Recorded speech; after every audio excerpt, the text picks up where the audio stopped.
नमस्कार, स्वागत है आप सभी का वाईबीएम बिहार झारखंड में। मैं हूं आपके साथ मुदिता।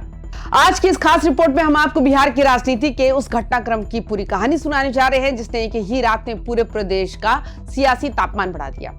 पटना की सड़कों पर सन्नाटा था, लोग सोने की तैयारी में थे, लेकिन तभी पुलिस की गाड़ियां सायरन बजाती हुई मंदिरी इलाके की ओर बढ़ती है।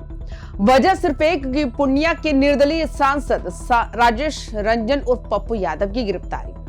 ये कोई मामूली कार्रवाई नहीं थी, ये गिरफ्तारी आधी रात के आसपास हुई। समर्थक सड़कों पर उतर आए, हंगामा हुआ, नारे लगे और खुद पप्पू यादव ने ये तक कह दिया कि उनके खिलाफ हत्या की साजिश रची जा रही है। तो आखिर क्या है ये पूरा मामला? क्यों अचानक 1995 का केस आज इतना बड़ा बन गया और इस गिरफ्तारी का बिहार की राजनीति पर क्या असर पड़ेगा?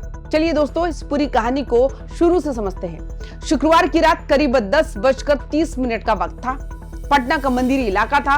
चारों तरफ पुलिस की गाड़ियां, सुरक्षा बल तैनात और मीडिया की कैमरे चमकने लगे। पुलिस सीधे पप्पू यादव के आवास पहुंची। घर के बाहर समर्थकों की भीड़ जुट गई। जैसे ही ये खबर फैली कि सांसद को गिरफ्तार किया जा सकता है, माहौल गर्म हो गया। करीब 1.5 घंटे तक हाई वोल्टेज ड्रामा चला। पुलिस अंदर जाने की कोशिश करती रही, समर्थक विरोध करते रहे और पप्पू यादव लगातार सवाल उठाते रहे कि कार्रवाई क्यों की जा रही है। आखिरकार रात करीब 12 बजे के आसपास पुलिस ने उन्हें गिरफ्तार कर लिया। ये गिरफ्तारी किसी नए केस में नहीं बल्कि 35 साल पुराने एक धोखाधड़ी के मामले में हुई। गिरफ्तारी के बाद पप्पू यादव को सीधे थाने नहीं ले जाया गया। पहले उन्हें मेडिकल जांच के लिए IGIMS यानी इंदिरा गांधी आयुर्विज्ञान संस्थान ले जाया गया। वहां मेडिकल जांच हुई। इसके बाद उन्हें पटना मेडिकल कॉलेज अस्पताल यानी PMCH शिफ्ट किया गया। इस दौरान भी समर्थकों की भीड़ अस्पताल के बाहर जमा रही, नारेबाजी होती रही और माहौल लगातार तनावपूर्ण बना रहा। ये पूरी कार्रवाई रात के अंधेरे में हुई जिसने इसे और भी ज्यादा सनसनीखेज बना दिया। अब बात करते हैं उस केस की जिसकी वजह से आज ये सब हुआ।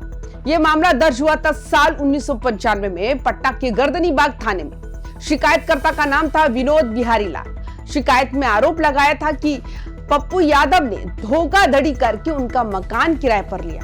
मकान मालिक को बताया गया कि घर किसी सामान्य उपयोग के लिए लिया जा रहा है, लेकिन बाद में पता चला कि उस मकान को राजनीतिक कार्यालय में बदल दिया गया। मकान मालिक का आरोप था कि किराए पर लेते समय असली मकसद छिपाया गया और जब उन्होंने विरोध किया तो उन्हें धमकी भी दी गई। इस केस में भारतीय दंड संहिता की कई गंभीर धाराएं लगाई गई। धारा 419 यानी पहचान छिपाकर धोखाधड़ी करना, धारा 420 यानी ठगी करना, धारा 468 और 471 यानी जालसाजी और फर्जी दस्तावेजों का इस्तेमाल करना, धारा 506 यानी धमकी देना और धारा 120 भी यानी आपराधिक साजिश। अब ये धाराएं नए भारतीय न्याय संहिता के तहत बदली जा चुकी है, लेकिन उस समय ये बहुत गंभीर अपराध माने जाते थे। दोस्तों, ये केस MP MLA विशेष अदालत में चल रहा था। कई बार तारीख पड़ी, कई बार कोर्ट ने पेश होने का आदेश दिया, लेकिन आरोप है कि पप्पू यादव बार बार अदालत में पेश नहीं हुए। लगातार अनुपस्थिति के कारण कोर्ट ने सख्त रुख अपनाया। MP MLA कोर्ट ने उनके खिलाफ गिरफ्तारी वारंट जारी कर दिया। साथ ही कुर्की जब्ती का आदेश भी पहले दिया जा चुका था। जब कोर्ट का आदेश आया तो पुलिस के पास कोई विकल्प ही नहीं बचा, उन्हें ये कार्रवाई करनी पड़ी। यही आदेश लेकर पुलिस शुक्रवार रात उनके घर पहुंची। जैसे ही पुलिस पहुंची, समर्थक उग्र हो गए, नारे लगे, पुलिस के खिलाफ प्रदर्शन हुआ, घर के बाहर भीड़ जमा हो गई। कुछ समर्थकों को तो ये कहना तक था कि ये कार्रवाई राजनीति बदले की भावना से की जा रही है। उनका आरोप था कि पप्पू यादव गरीबों और छात्रों की आवाज उठाते हैं, इसलिए उन्हें निशाना बनाया जा रहा है। करीब 1.5 से 2 घंटे तक पुलिस और समर्थकों के बीच तनाव बना रहा। मीडिया चैनल लगातार लाइव दिखा रहे थे। पूरे बिहार में यह खबर फैल चुकी थी। गिरफ्तारी के दौरान पप्पू यादव ने बेहद गंभीर आरोप लगाया। उन्होंने कहा कि उनके खिलाफ हत्या की साजिश रची जा रही है। उन्होंने ये भी कहा कि ये सब इसलिए हो रहा है क्योंकि उन्होंने हाल ही में जहानाबाद की नीट छात्रा के मामले में आवाज उठाई थी। उनका कहना यह भी था कि सिस्टम को यह पसंद नहीं आया कि वे कमजोर लोगों के लिए खड़े हो रहे हैं। उन्होंने कहा कि जेल भेजो या फांसी दे दो, मैं सच बोलता रहूंगा, मैं ना रुकूंगा ना झुकूंगा। इस बयान के बाद मामला सिर्फ कानूनी नहीं रहा बल्कि राजनीतिक संघर्ष का रूप ले चुका। इस गिरफ्तारी के बाद बिहार की राजनीति में भूचाल आ गया। समर्थक इसे अन्याय बता रहे हैं, विरोधी दल कह रहे हैं कि कानून सबके लिए बराबर है। कुछ नेताओं का तो ये तक कहना है कि अगर कोर्ट का आदेश है तो उसे मानना चाहिए, चाहे वो सांसद ही क्यों ना हो। वही कुछ नेताओं ने इसे बदले की राजनीति करार दिया। सोशल मीडिया पर भी ये मुद्दा ट्रेंड करने लगा। कोई पप्पू यादव के समर्थन में लिख रहा है तो कोई कानून की कार्रवाई को सही बता रहा है। अब सबसे बड़ा सवाल जनता के मन में यही है कि क्या 35 साल पुराने केस में आधी रात की गिरफ्तारी जरूरी थी? क्या ये सिर्फ कानून की कार्रवाई है या इसके पीछे की राजनीति? क्या ये मामला आने वाले दिनों में बड़े आंदोलन का रूप ले सकता है? कुछ लोग कहते हैं कि देर से ही सही, कानून को अपना काम करना चाहिए, तो कुछ लोग मानते हैं कि समय और परिस्थिति पर सवाल उठना स्वाभाविक है। अब आगे क्या होगा ये पूरी तरह अदालत के फैसले पर निर्भर करेगा। उन्हें कोर्ट में पेश किया जाएगा, कोर्ट तय करेगा उन्हें जमानत मिलेगी या जेल भेजा जाएगा। अगर जमानत नहीं मिलती तो ये उनके राजनीतिक करियर के लिए बड़ा झटका हो सकता है।